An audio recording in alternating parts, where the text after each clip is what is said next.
Students, welcome once again. Yesterday we have studied about the mean value or average value of alternating current in half cycle and full cycle. Today we are going to study in alternating current lecture 2. In this we are going to find the RMS value of alternating current. But before that, let us remind the other things. एक बार मैं उसको remind कर देता हूं जो मैंने पहले पढ़ा रखा था। उसमें कल मैंने बताया था आई मीन इक्वल्स टू होता है 2I0 बाई पाई। ये पॉजिटिव हाफ के लिए होता है,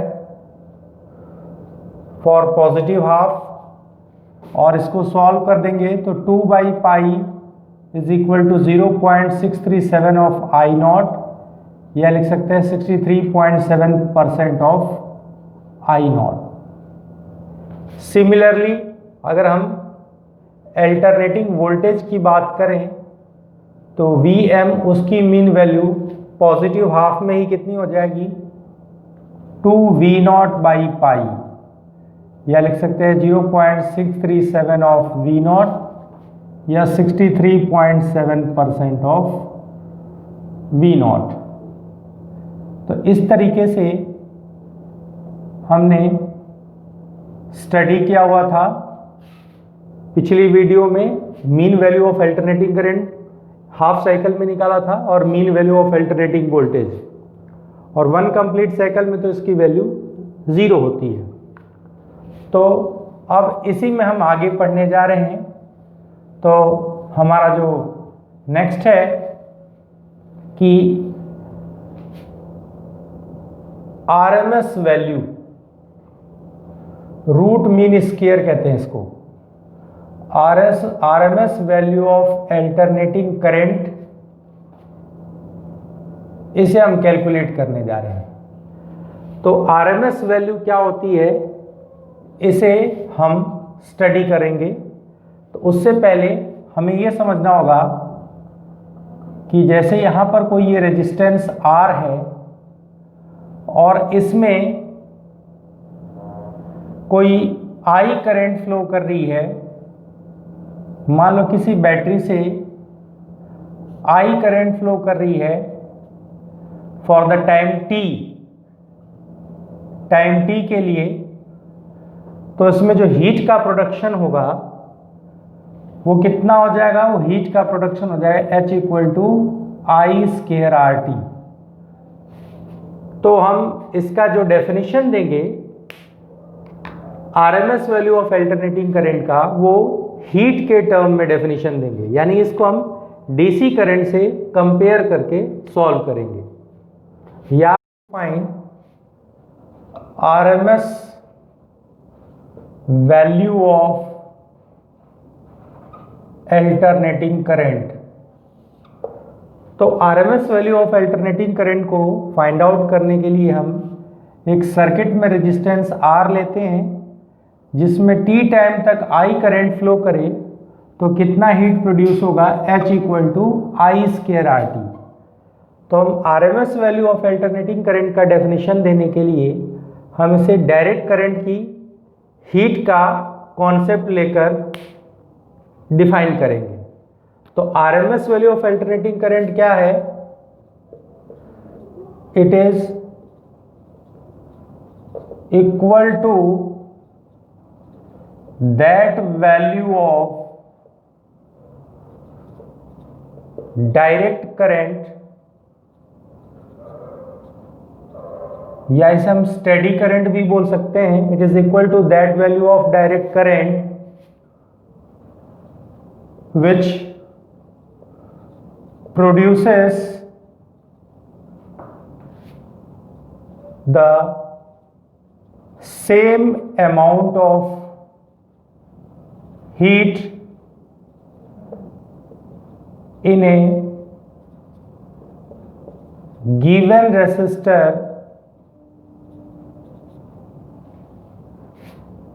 in a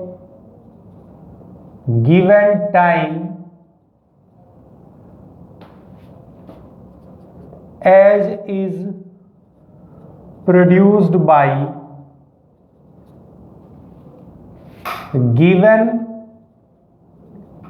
alternating current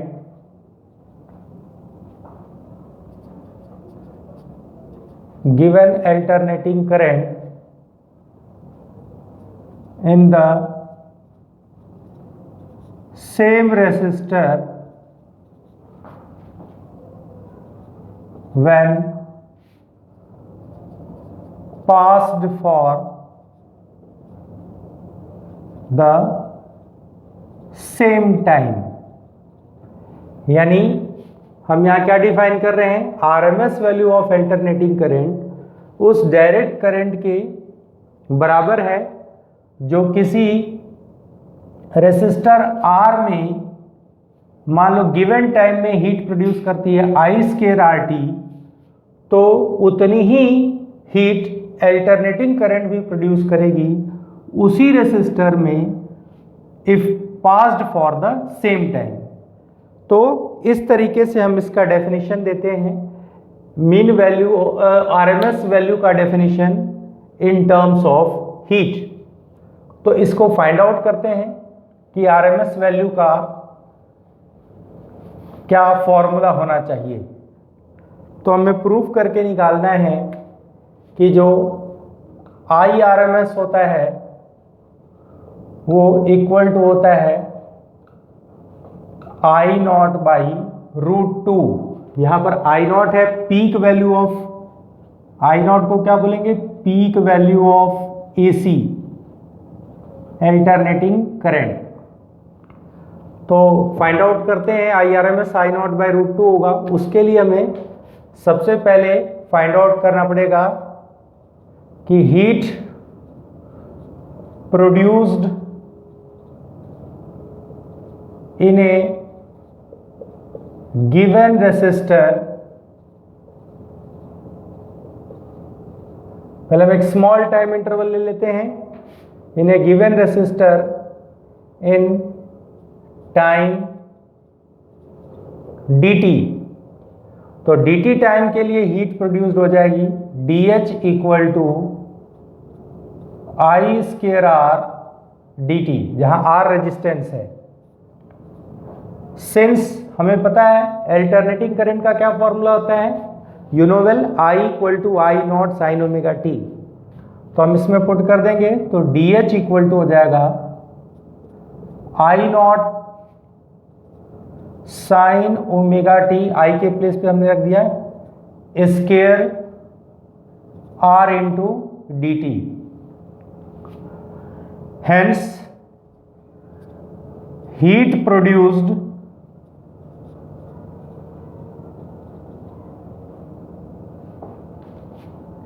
in resistor R in time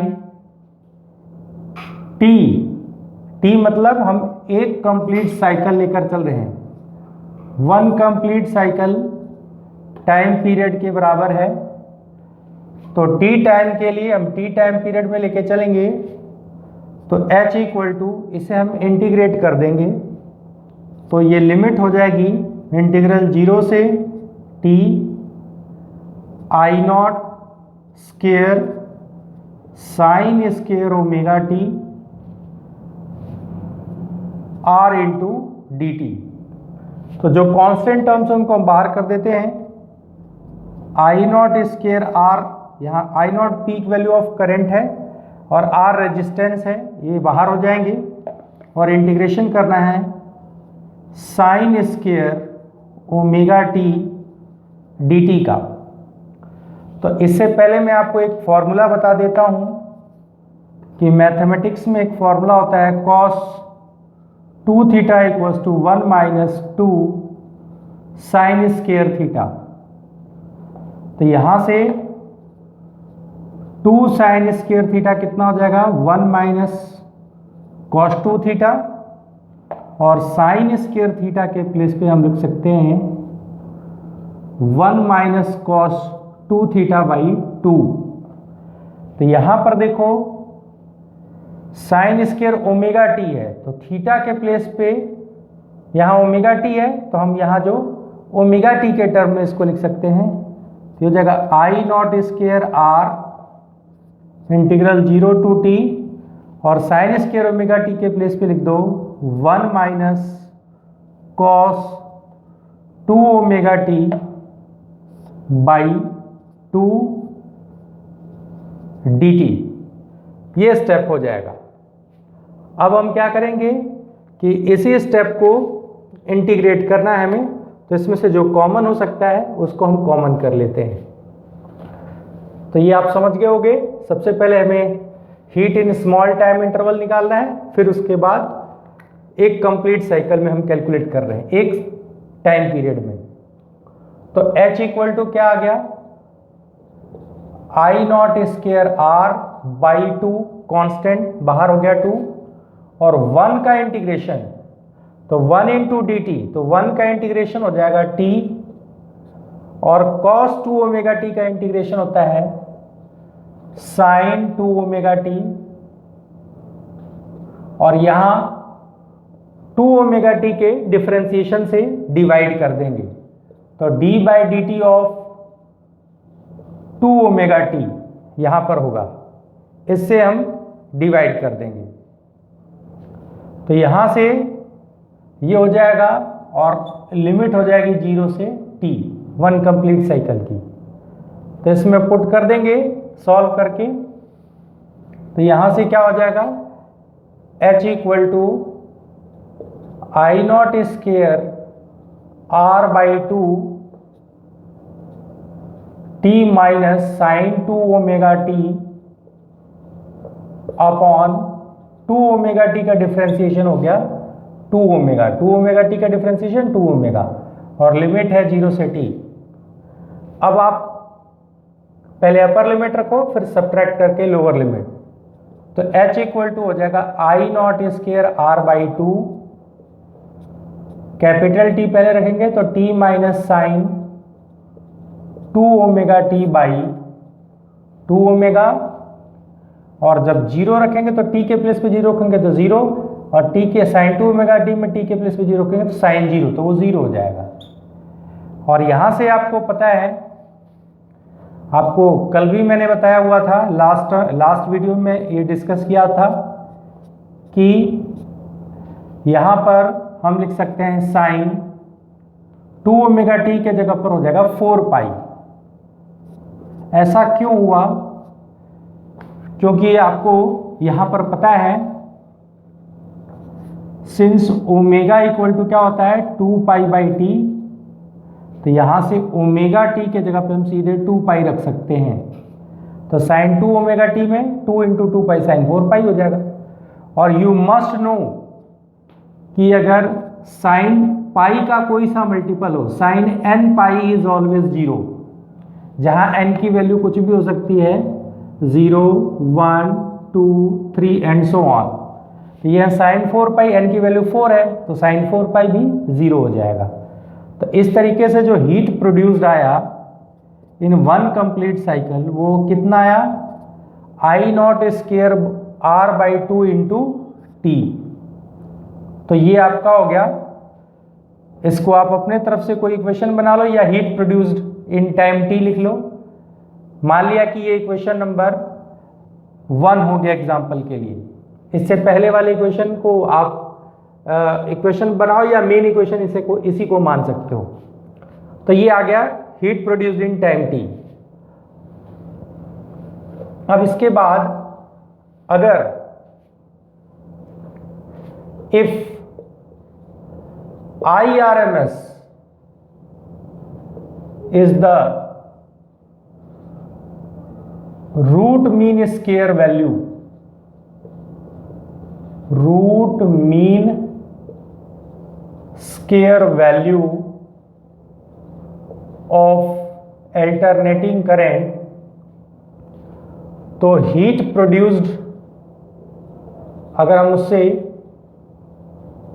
compare कर दें, तो यहां पर H का फॉर्मूला होना चाहिए था इसके टर्म में IRMS स्क्वायर R टी, ये टी टाइम के लिए 1 कंप्लीट साइकिल में। तो इन दोनों इक्वेशंस को कंपेयर कर दो, इक्वेशन 1 को इक्वेशन 2 के साथ। तो फ्रॉम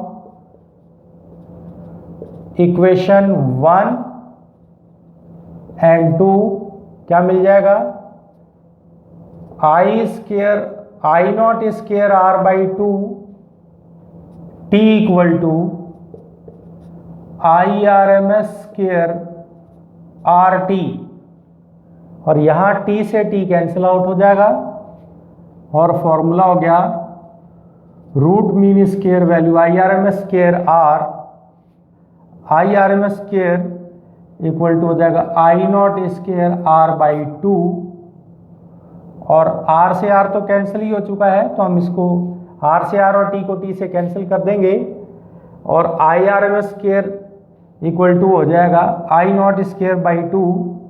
तो आई आर एम एस कितना आ गया, यहाँ से अगर सॉल्व कर दें तो ये हो जाएगा आई नॉट बाई रूट 2, दोनों तरफ स्केयर रूट ले लेंगे तो ये आ जाएगी root mean square value of alternating current. तो एक कंप्लीट साइकिल में हमने इसे कैलकुलेट किया है, तो आई आर एम एस की वैल्यू होती है आई नॉट बाई रूट 2। तो इस तरीके से ये डेरिवेशन हमें करना है। तो होप सो आपको समझ में आ गया होगा mean value of alternating current. फिर उसके बाद हमने समझा इसमें RMS value of alternating current.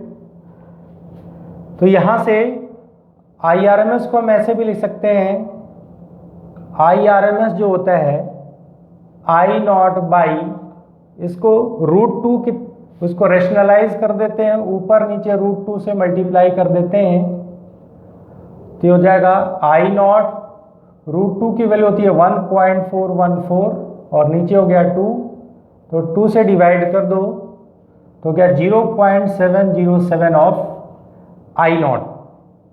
या फिर हम इसको क्या लिख सकते हैं, जो आई आर एम एस की वैल्यू होती है वो 70.7% होती है ऑफ आई नॉट।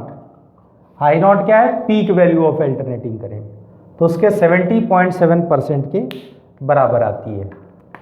इसी तरीके से अगर हमें रूट मीन स्क्वायर वोल्टेज निकालना हो, similarly root mean square voltage V R M S, तो वो भी हो जाएगा वी नॉट बाई रूट 2। वहां पर हम v equal to V naught sine omega t लेके सॉल्व कर देंगे तो ये रिजल्ट आ जाएगा, और ये भी इतना ही आएगा 70.7% ऑफ वी नॉट।